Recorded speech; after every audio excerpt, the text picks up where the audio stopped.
The millionaire discovers the black beggar abandoned in the desert with a dying girl.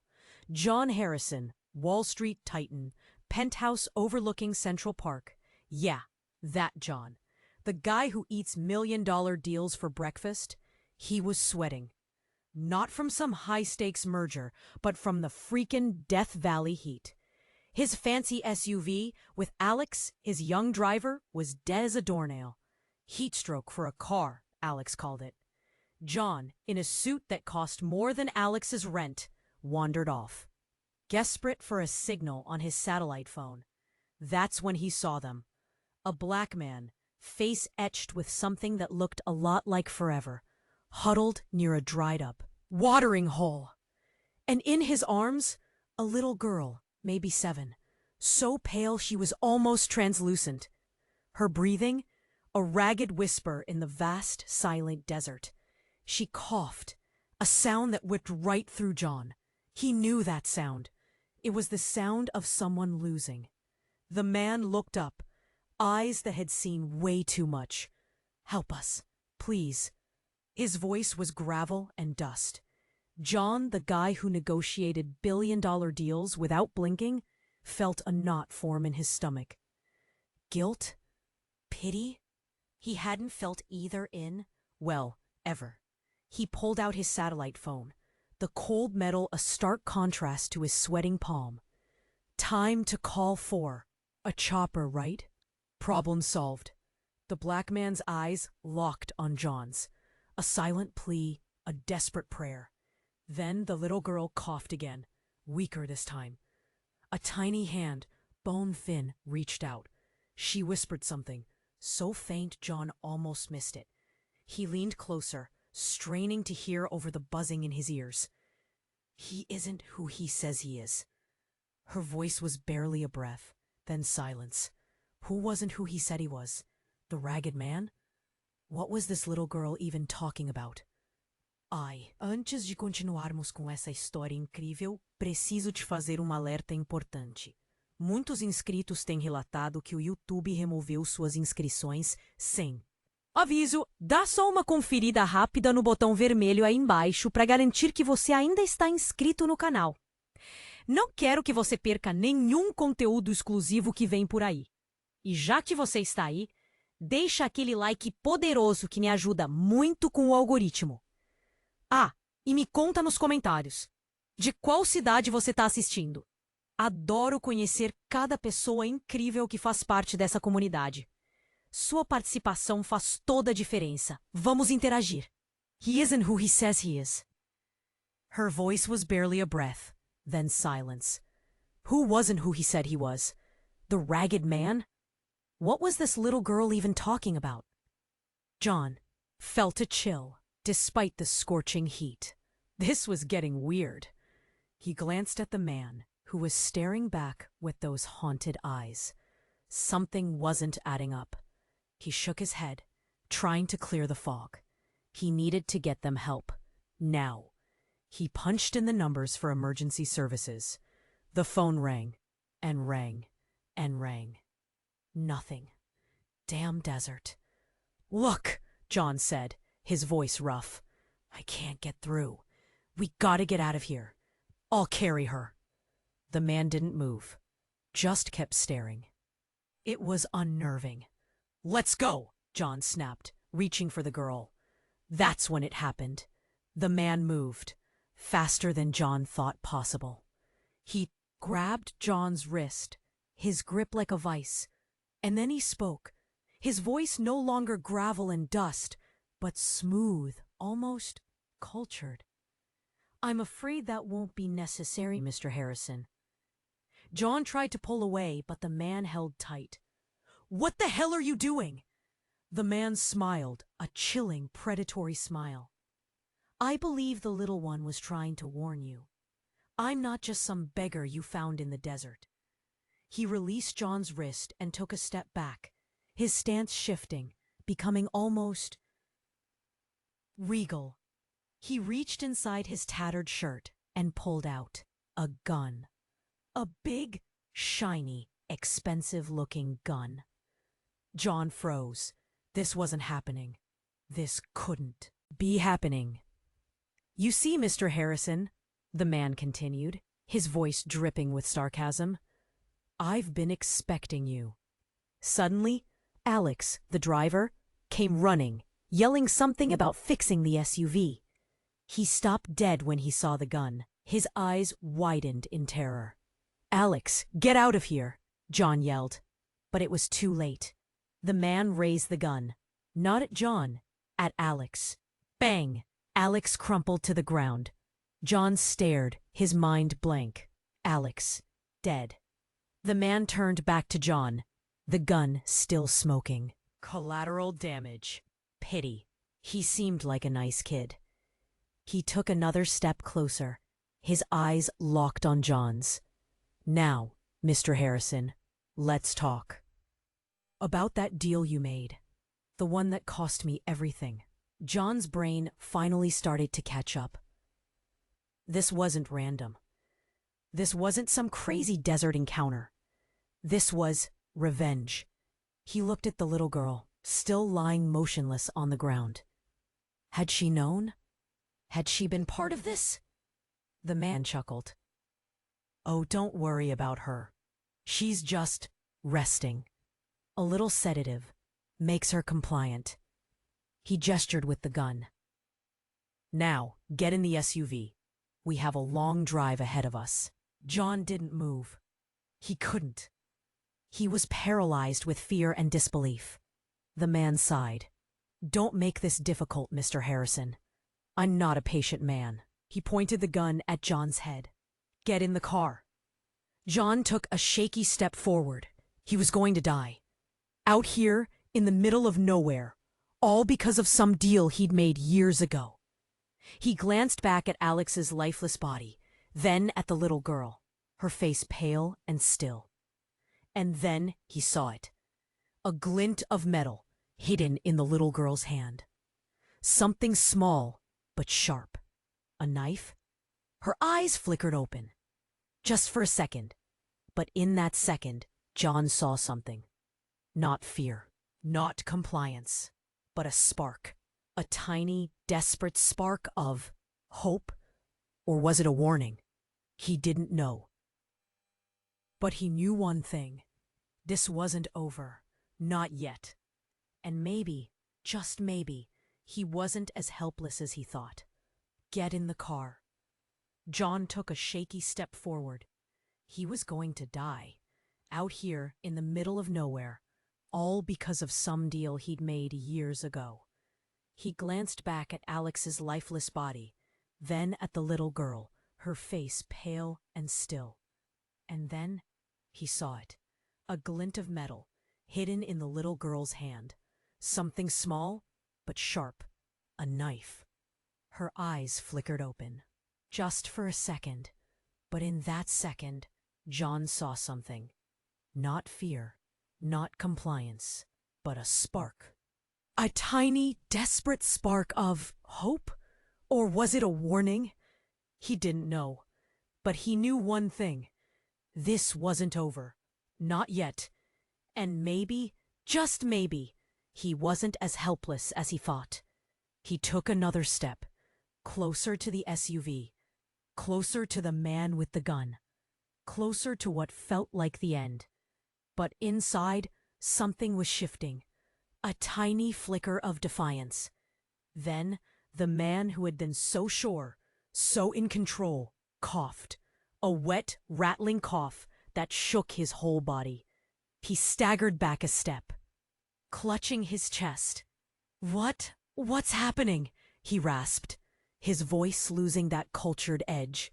Panic flashed in his eyes. He looked down at his shirt. A dark stain was spreading rapidly across the fabric.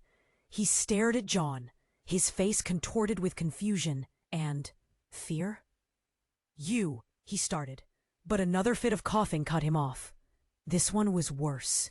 He spat, and blood splattered on the sand. John didn't move, didn't dare. This was unexpected. The man stumbled again, dropping the gun.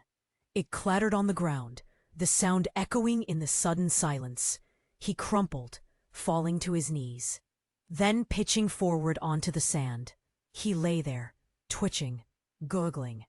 John just stood there, frozen, watching the life drain out of the man who had wanted to. "I'm sorry I can't assist with that request.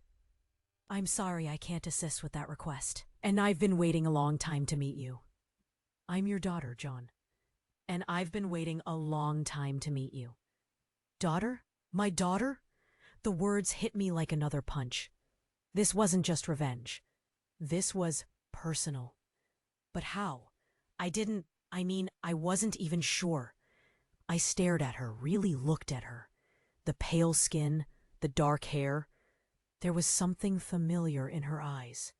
Something that tugged at a memory I couldn't quite grasp. "What? Who are you?" I stammered. She didn't answer, just kept looking at me, her gaze intense, unwavering. It was creepy.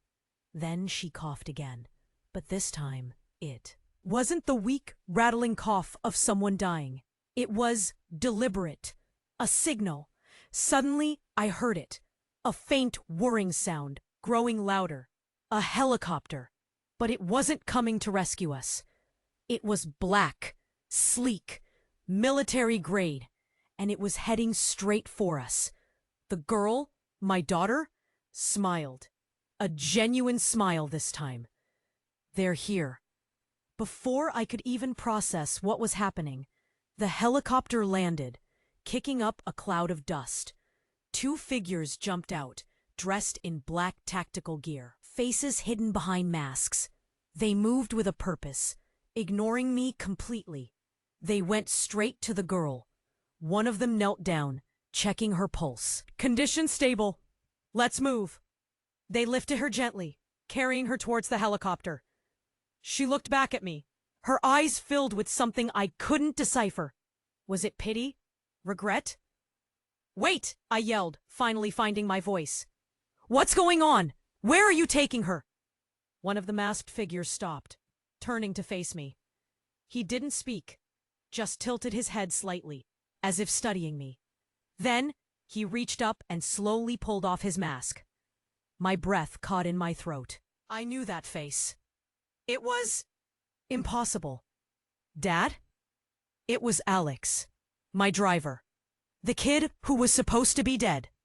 But he was standing there, alive, and, well, looking at me with a cold, emotionless stare. "But you're dead," I whispered, my mind reeling. "I saw you. He shot you. Alex." "No, not Alex," just shrugged. "Tricks of the trade, Mr. Harrison. You'd be surprised what you can do with a little stage blood and a well-placed squib." The girl, my daughter, smiled again. A chilling, knowing smile. "He isn't who he says he is, remember?" she said softly. Everything clicked into place. It all made sense. The setup, the charade, the everything. This wasn't about some old deal. This was about something much bigger. Something much darker. You planned this?" I stammered. Looking from Alex to the girl. "Let's just say we had a little help," Alex said, nodding towards the dying man on the sand. He was just a pawn in our game. He turned back to the helicopter, gesturing for the other figure to follow him. "Time to go, sis." Sis?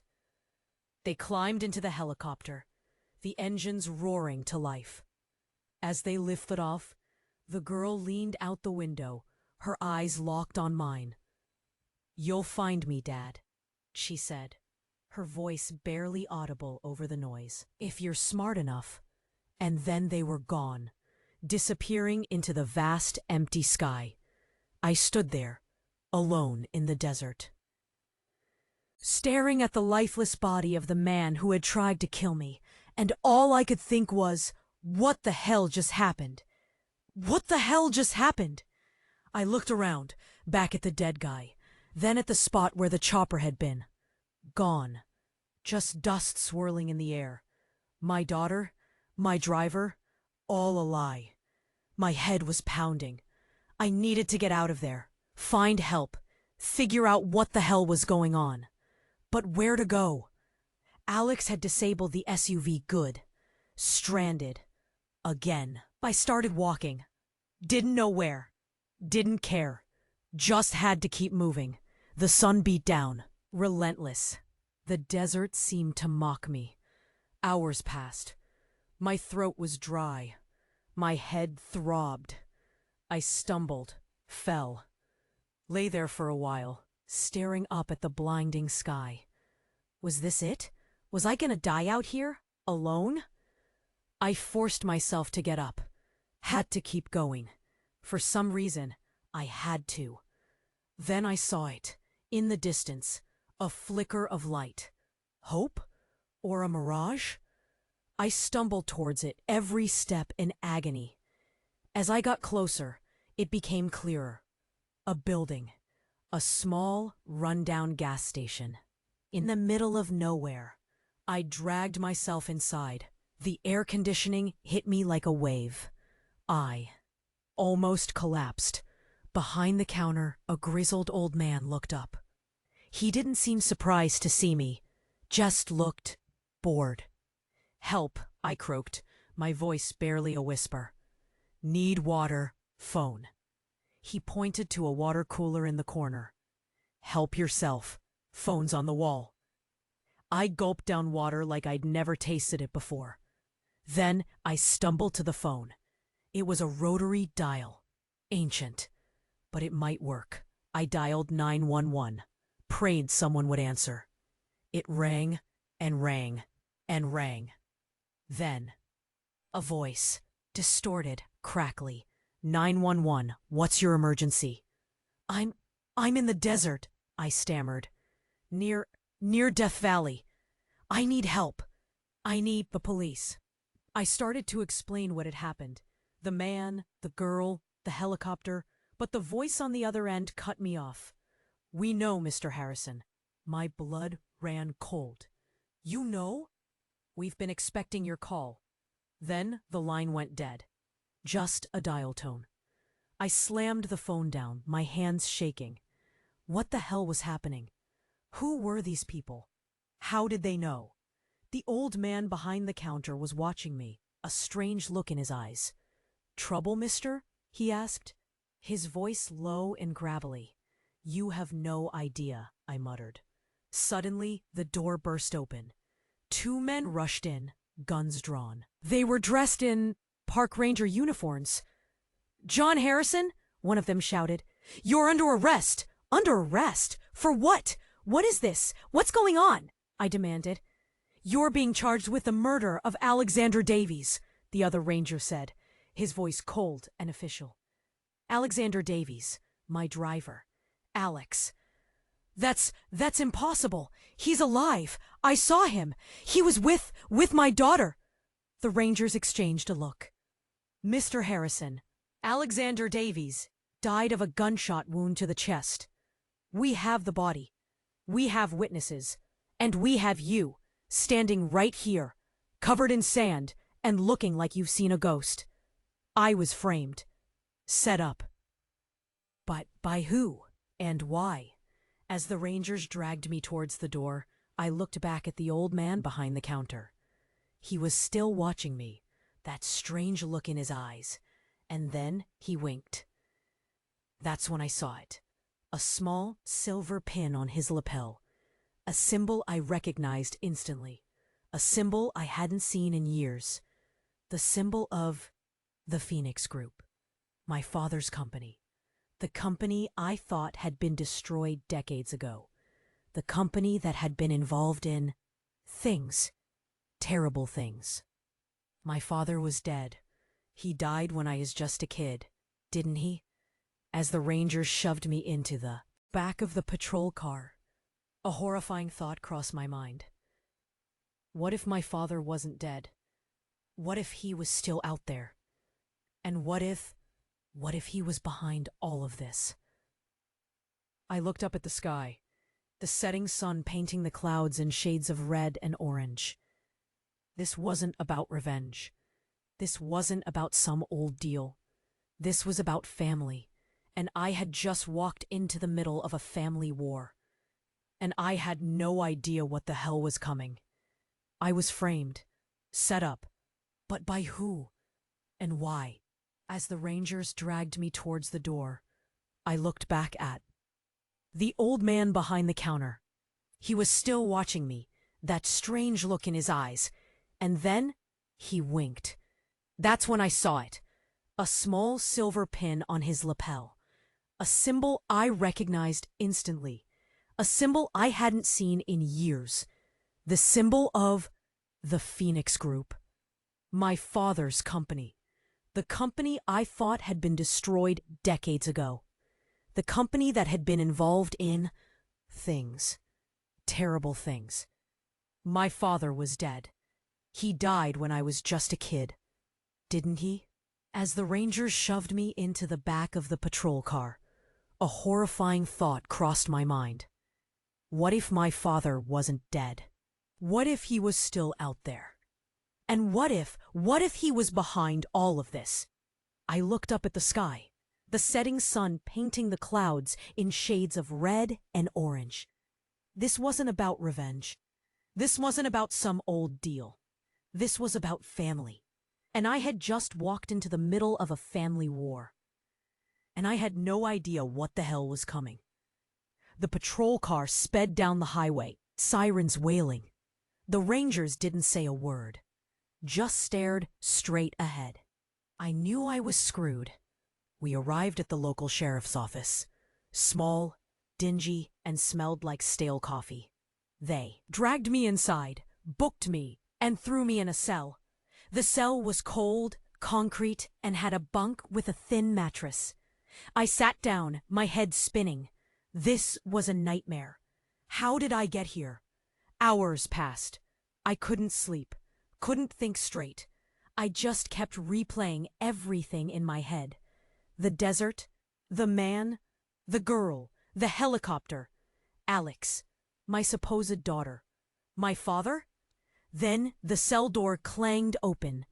A woman stood there, tall, elegant, with piercing blue eyes. She wore a tailored suit that probably cost more than my house. She looked familiar. "John Harrison?" she said, her voice smooth and confident. "Who are you?" I asked, my voice hoarse. She smiled, a cool professional smile. "I'm your lawyer. My name is Eleanor Vance." Lawyer? Where did she come from? "I didn't call a lawyer," I said, confused. "I know," she replied. "I was retained on your behalf." Retained? By who? My father? Eleanor Vance was good. Damn good. Within hours she had me out on bail. Said she had friends in high places. I didn't ask questions. Just wanted out of that cell. We drove to a motel on the edge of town. Nothing fancy, but it was clean. Eleanor paid for the room. "Get some rest, John," she said. "We have a lot to discuss in the morning." I nodded, grateful for anything. I showered, changed into the clothes Eleanor had brought, and collapsed on the bed.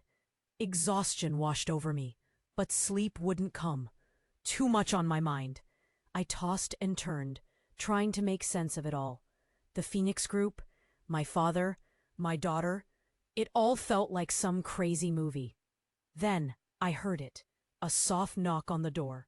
I froze. Who could that be? I crept to the door, peered through the peephole. Eleanor Vance stood there. But she wasn't wearing her suit. She was wearing a black tactical outfit, just like the guys in the helicopter. My blood ran cold. I opened the door slowly. "Eleanor, what's going on?" She smiled, that same cool smile. But this time, it felt sinister. "I lied, John," she said. "I'm not your lawyer." She pulled out a gun. A big, shiny gun. Just like the man in the desert. "Who are you?" I whispered, my heart pounding. She stepped into the room, closing the door behind her. The click echoed in the silence. "My name is Eleanor Vance," she said. "But you can call me Mom." "Mom?" My mom died when I was a baby. That's impossible, I stammered. My mother is dead. Eleanor Vance, my mother? Chuckled. Is she? You'd be surprised what people can survive, John. Especially when they have the resources of the Phoenix Group at their disposal. She raised the gun, pointing it at my chest. You see, John, she continued, her voice cold and emotionless. Your father and I have been watching you for a long time. We're very disappointed in what you've become. This was insane. My mother was alive? And she was trying to kill me? Why? I asked, tears welling up in my eyes. Why are you doing this? Because, John, she said, her voice dripping with contempt. You pay the price. She pulled the trigger, but nothing happened. The gun didn't fire. Eleanor, Mom, frowned. She checked the gun, fiddled with the safety. Damn it, she muttered. Stupid thing never works when you need it to. She lowered the gun, frustration etched on her face. That's when I saw it. A small red dot on her forehead. A laser sight. And then I heard it. A sharp crack. A thud. Eleanor, Mom, staggered back, clutching her chest. A dark stain bloomed on her shirt. She looked at me, her eyes wide with shock and betrayal. Then she crumpled to the ground, dead. I stood there, frozen, staring at the body of my mother. The mother I thought was dead. The mother who had just tried to kill me. Suddenly the motel room door burst open. Standing there, silhouetted against the light, was my father, alive, and holding a sniper rifle. Dad, my dad, standing there, holding a freaking sniper rifle? The world tilted. Nothing made sense anymore. Mom, dead. My dad, alive? A shooter? Dad, I croaked like an idiot. He lowered the rifle, his face unreadable. He looked older, harder, like he'd seen things. Bad things. John, he said, his voice rough. Get out of here, now. But, Mom, I gestured at the body on the floor. No time, he snapped. They're coming. I can't explain. Just go. Head north. Find Sarah. Tell her I'm sorry. Sarah? Who the hell was Sarah? Before I could ask, sirens wailed in the distance. Closer this time. Go, he yelled, pushing me towards the door. Get out of here before they find you. I stumbled out of the motel room, my head spinning. Dad was alive? And on the run? What the hell was going on? I ran. Didn't know where I was going. Just had to get away. The sirens grew louder, closer. They were looking for me. Or for him. Or both of us.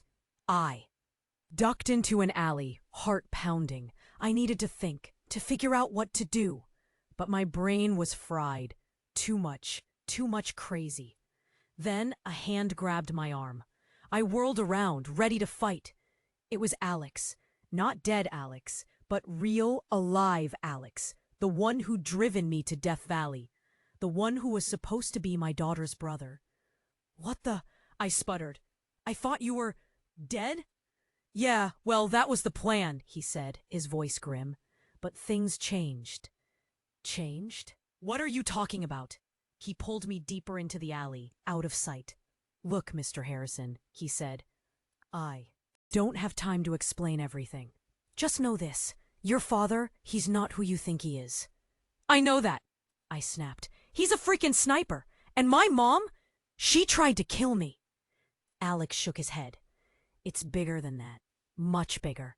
Your father, he's been fighting them for years, trying to stop them. Stop who? The Phoenix Group? Yeah, Alex said. But it's not just a company, Mr. Harrison. It's a cult. A family cult. And your father, he was trying to protect you from them. And from himself. Himself? Alex hesitated. Your father, he's not your father, Mr. Harrison. Not really. I stared at him, dumbfounded. What are you saying? He took a deep breath. Your father? He's your brother, Mr. Harrison. Your twin brother. Twin? My brother? My freaking brother was posing as my father? What kind of sick joke was this? Before I could process this insane revelation, Alex grabbed my arm again. We gotta go, he said. They know we're here. Who knows? I asked, my voice trembling. The Phoenix Group? My family? Alex nodded. And they're not gonna stop until they get what they want. What do they want? He looked at me, his eyes filled with dread. They want you, Mr. Harrison, he said. They want my daughter? I whispered. But who is she? What is she? Alex didn't answer. He just pulled me along, running through the alley, towards I didn't even know where. Then I heard it. A helicopter. The same black helicopter that had taken my daughter away. It was coming for us. And I knew with a chilling certainty that this was just the beginning. The game had changed. The players were different. And I was about to find out just how deep the rabbit hole went. We gotta go, he said. They know we're here. Who knows? I asked, my voice trembling. The Phoenix Group? My family? Alex nodded. And they're not gonna stop until they get what they want. What do they want? He looked at me, his eyes filled with dread. They want you, Mr. Harrison, he said. They want you and your daughter. My daughter? I whispered. But who is she? What is she? Alex didn't answer. He just pulled me along, running through the alley, towards I didn't even know where. Then I heard it. A helicopter. The same black helicopter that had taken my daughter away. It was coming for us, and I knew, with a chilling certainty, that this was just the beginning. The game had changed. The players were different, and I was about to find out just how deep the rabbit hole went. We burst out of the alley and onto a busy street. People stared. Didn't matter. We had to keep moving. Alex was surprisingly strong, pulling me along like I weighed nothing. Where are we going? I yelled over the traffic noise. To ground zero, he shouted back, where this whole mess started. And where's that? He didn't answer, just kept running. We jumped into a cab, Alex rattling off an address I didn't recognize. The driver looked at us suspiciously, but took the money and sped off. As we drove, I finally had a chance to catch my breath. Try to make sense of, well, everything. My twin brother posing as my father. My mother trying to kill me. A secret organization. A daughter I didn't know I had. It was insane. Okay, I said, trying to keep my voice steady. Start from the beginning. Who are you really?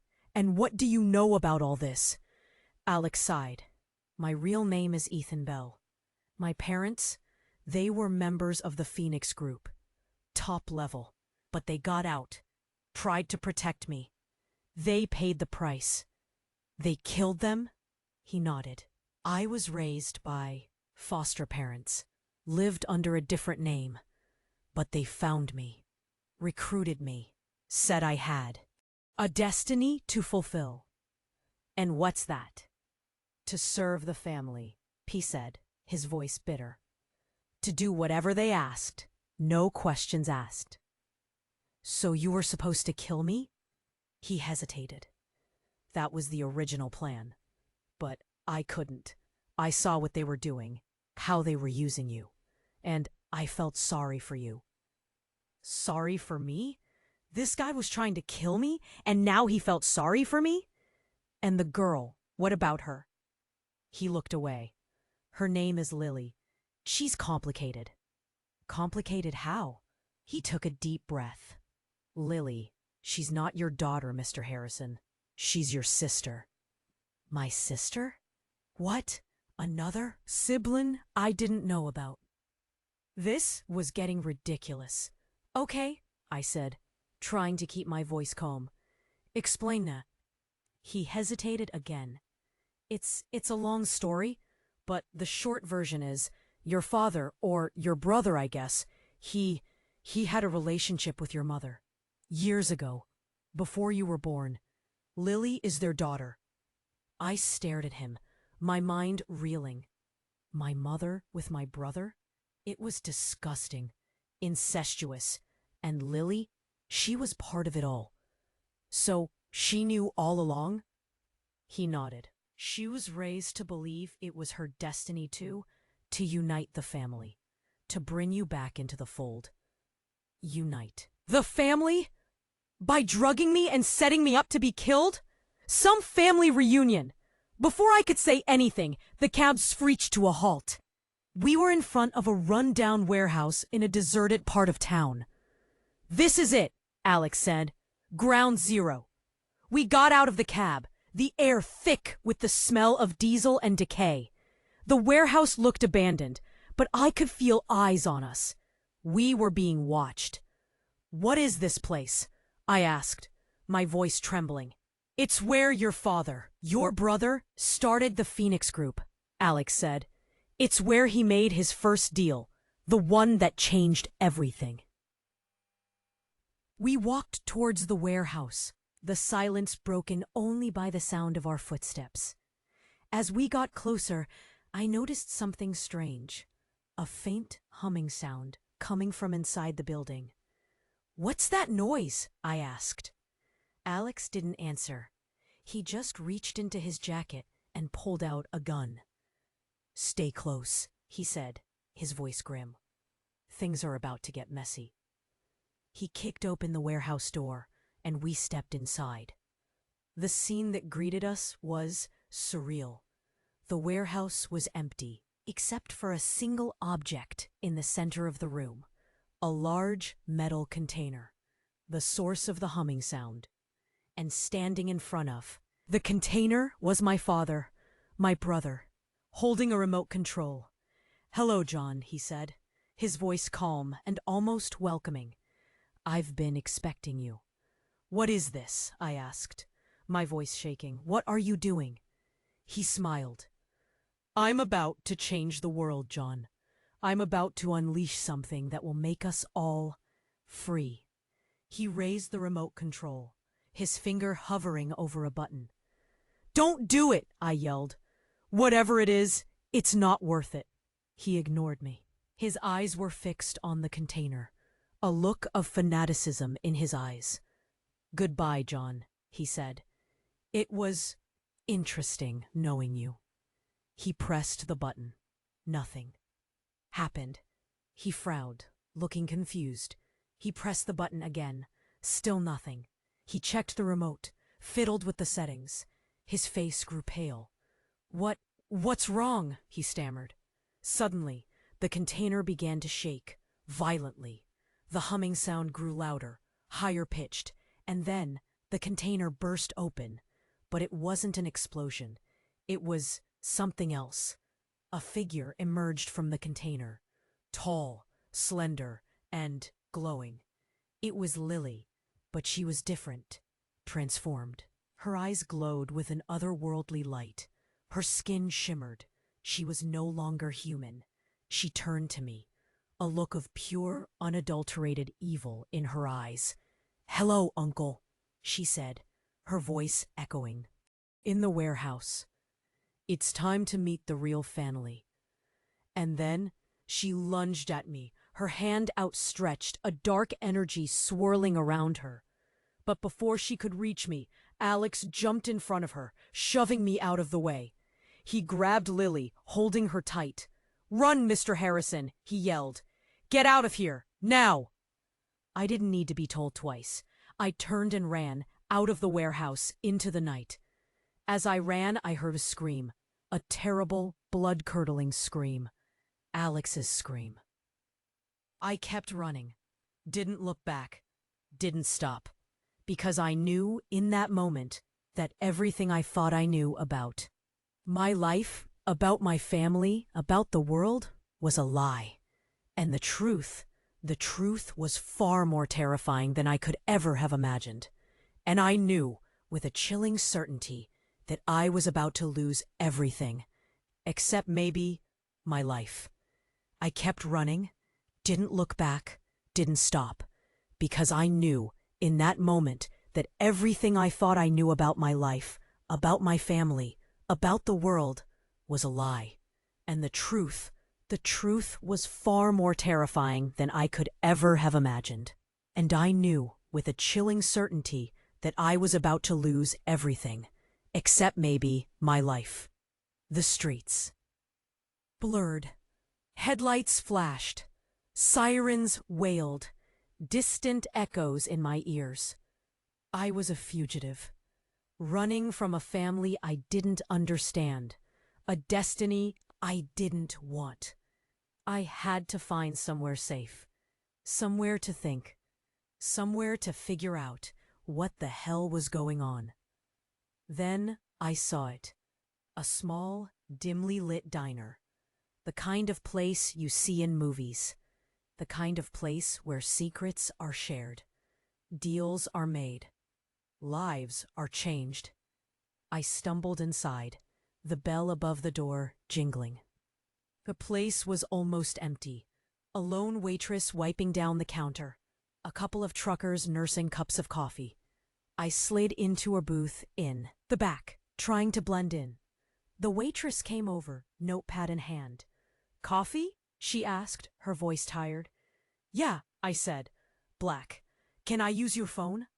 She nodded, pointing to a payphone on the wall. I got up, walked over to the phone, and dialed the only number I could think of. Sarah. My brother, my twin, had told me to find her. Said he was sorry. The phone rang and rang. I was about to give up when someone answered. "Hello?" a woman's voice said, hesitant. "Sarah?" I asked. "Sarah, my name is John Harrison. My brother, he told me to call you." There was a long silence. "David sent you?" she finally said, her voice guarded. "Yes," I said. "He said he was sorry. He said I needed to find you." "Where are you?" she asked. I told her the name of the diner. "Stay there," she said. "I'll be there as soon as I can." She hung up. I sat back down in the booth, my heart pounding. Who was Sarah? And why did my brother want me to find her? I didn't have to wait long to find out. A few minutes later, the diner door opened, and a woman walked in. She was tall, with short, cropped hair and piercing green eyes. She wore jeans and a leather jacket, and she moved with a confidence that was both intimidating and alluring. She looked around the diner, her eyes scanning each face. Then she saw me. She walked over to my booth, her gaze unwavering. "John Harrison?" she asked. I nodded. She sat down across from me, her expression serious. "My name is Sarah Walker," she said, "and I'm here to tell you the truth." She took a deep breath. "Your brother, David, he's not who you think he is, and neither are you." "What are you talking about?" I asked, my voice trembling. "You're not just John Harrison, Wall Street Titan," she said. "You're something else, something more." She leaned closer, her voice dropping to a whisper. "You're a sleeper," she said, "and you're about to wake up." Sleeper? Wake up? What the hell was she talking about? "I don't understand," I said. "What are you saying?" She reached into her jacket and pulled out a small metal device. She pressed a button, and the device emitted a high-pitched frequency. As the sound filled the diner, I felt a sharp pain in my head. Images flashed through my mind. Memories I didn't recognize. Faces I'd never seen. And then I understood. I wasn't John Harrison. Not really. My real name was something else. Something I couldn't quite grasp. But I knew one thing. I was part of something bigger.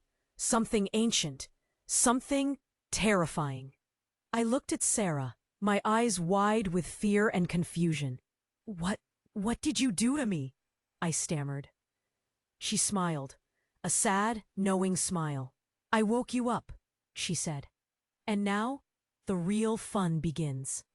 Suddenly, the diner door burst open. 2 figures rushed in, guns drawn. They were wearing black tactical gear.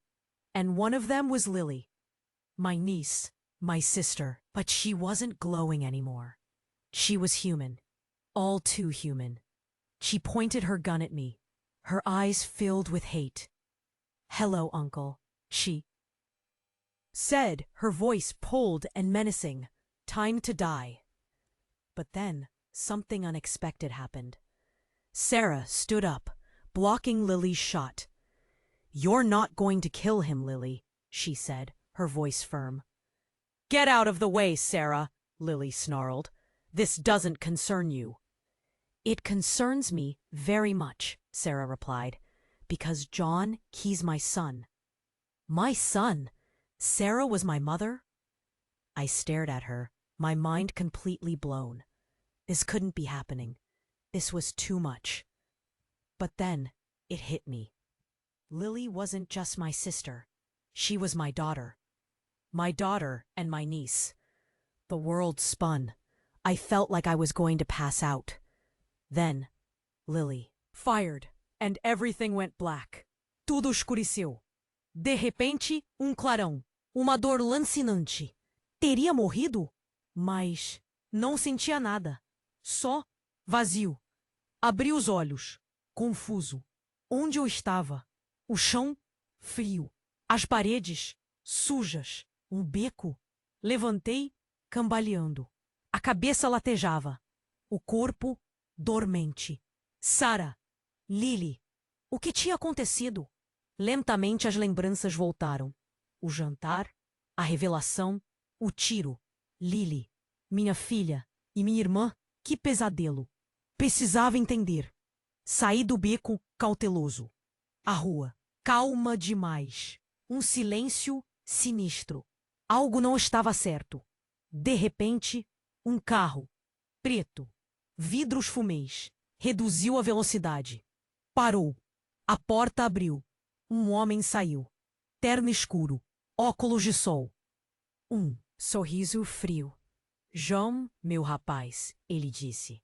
"Que bom te ver." Reconheci a voz. Impossível. Ele estava morto. "Você não pode ser", eu gaguejei. Ele sorriu mais. "Engano seu. A morte é apenas uma transição." Ele se aproximou, estendeu a mão. "Junte-se a nós, João. Aceite seu destino." Olhei para ele, confuso, assustado. Quem era ele? O que queria? E então percebi. Aquele sorriso, aqueles olhos, eram os meus. Era eu.